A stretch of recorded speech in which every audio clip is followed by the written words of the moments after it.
TF menu ব্লগে স্বাগত।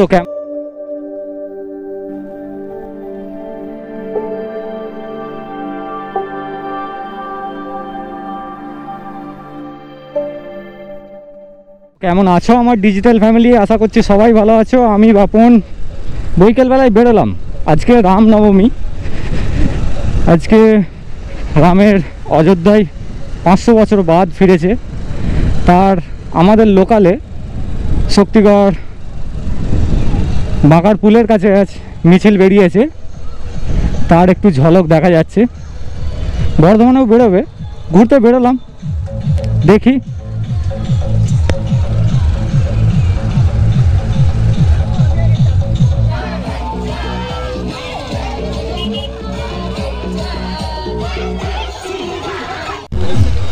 গাড়ি রেখে দিতে হবে। সিভিক পুলিশ আমার ক্যামেরাটার সেটআপটার ফটো তুলছে, কত নিল কি করো। মানে বর্ধমানবাসী এখনও মোটো ব্লগটা ঠিকঠাক অত জানে না যে এরকম করে মোটো ব্লগ বা ইউটিউব করে।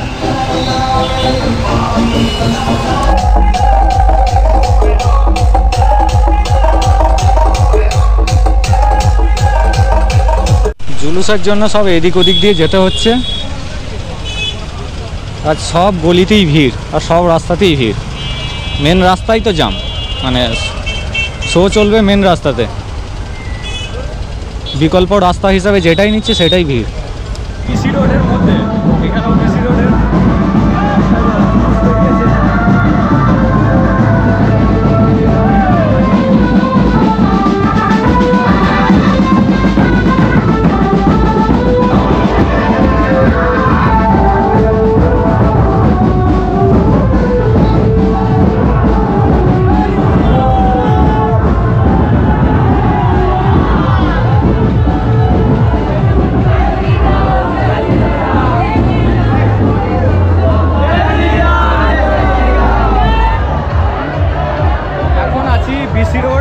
চৌমাথা। এখানে জুলুস, ভয়েস ওভার দিতে হবে, ভয়েস কিছু বোঝা যাচ্ছে না, এত ক্রাউড।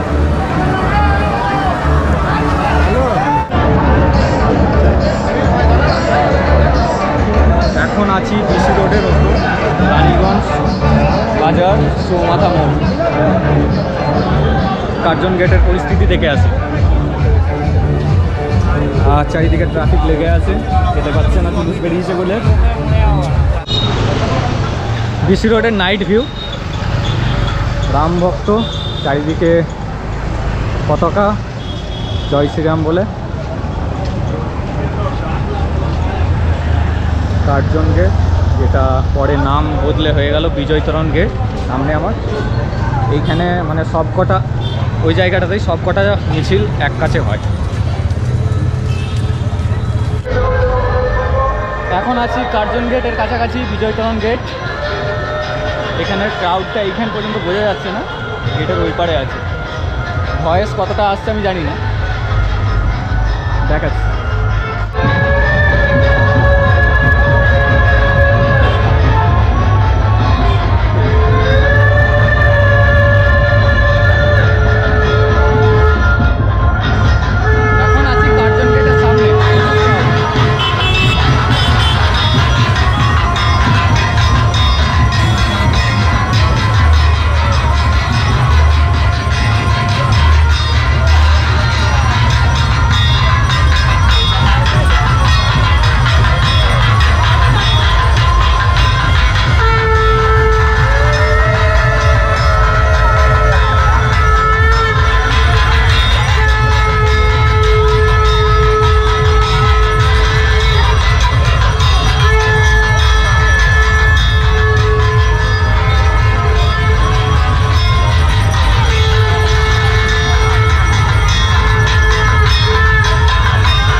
ক্ষমা করুন, আপনি বন্ধ করুন, আর কেউ বলবেন না মাইকে। আজ সারা বিশ্ব জুড়ে রাম মন্দির প্রতিষ্ঠার পরে প্রথম রামনবমী বিজয় উৎসব হিসাবে হিন্দু সমাজ পালন করছে। ভারতবর্ষের যারা রামের নিজেকে বংশজ মনে করেন, উত্তরসূরি মনে করেন, তারা এই উৎসবে নাচেছে। আমি দুর্গাপুর থেকে সকালে শুরু করেছি, আকসা থেকে, গড় জঙ্গল থেকে আরম্ভ করে মানকর সব জায়গায় উৎসবে অংশগ্রহণ করতে করতে এলাম। বর্ধমান যখন পৌঁছলাম, রাস্তায় দাঁড়াবার জায়গা নেই। বর্ধমান মানুষের মনে যে উচ্ছ্বাস বোঝা যাচ্ছে, আওয়াল বৃদ্ধ বনিতা সবাই রাস্তায় নেমে পড়েছেন। ওই রেলের ব্রিজ থেকে এখানে আসতে আধ ঘন্টা লেগে গেল, আমাকে হেঁটে আসতে হলো, গাড়িতে আসছিলাম। এই যে উন্মাদনা উচ্ছ্বাস, রাম রাজ্যের প্রতিষ্ঠার এটা প্রারম্ভ মাত্র।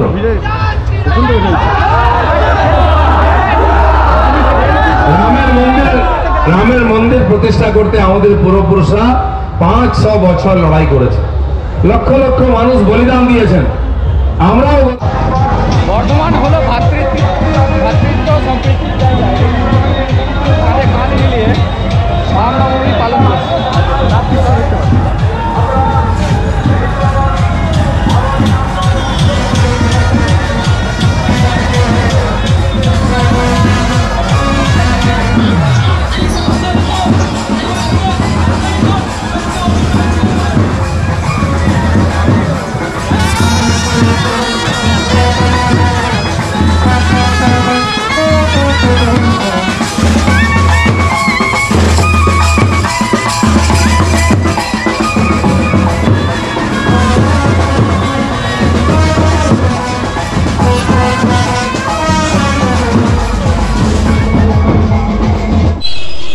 জুলুসের জন্য চারিদিকে ভিড়, যে গলি দিয়ে ঢুকছি সেই গলিই ভিড়।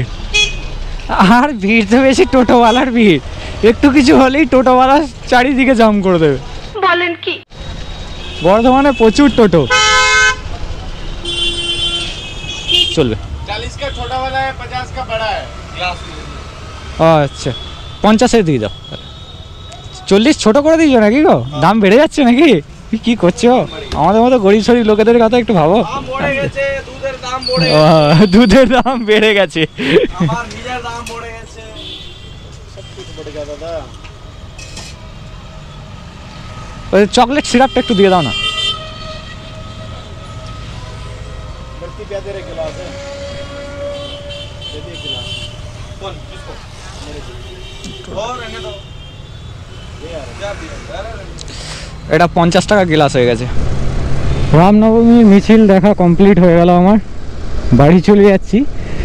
অযোধ্যায় যে সূর্য তিলকটা হচ্ছে, অনেকজনের কোশ্চেন থাকতে পারে যে সূর্যের আলোটা ওইভাবে কীভাবে ঠিক তিলকের আকারে রামের কপালে পড়ছে। তো ওখানে বিশেষ ধরনের আয়না ব্যবহার করা হয়েছে, আয়না আলোকে রিফ্লেক্ট করে দেয়, বিপরীতমুখী ঠেলে দেয়।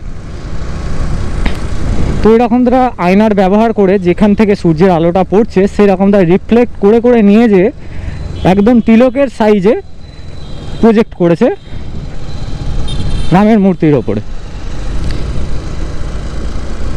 অনেকজনা ভাববে যে অলৌকিক কিছু ব্যাপার, অলৌকিক ব্যাপার না, এখানে সায়েন্সের ব্যাপার। তো এতদূর যদি ভিডিওটা ভালো লেগে থাকে, ভিডিওটাকে সাবস্ক্রাইব করে দিয়ে বেল আইকনটাকে অলে সেট করে দেবে। আর এই ভিডিওটা যারা ফেসবুক পেজ থেকে দেখছো, ফেসবুক পেজটাকে ফলো করবে, লাইক করবে, শেয়ার করবে। সুস্থ থাকো, ভালো থাকো, দেখা হচ্ছে নেক্সট ভিডিওতে।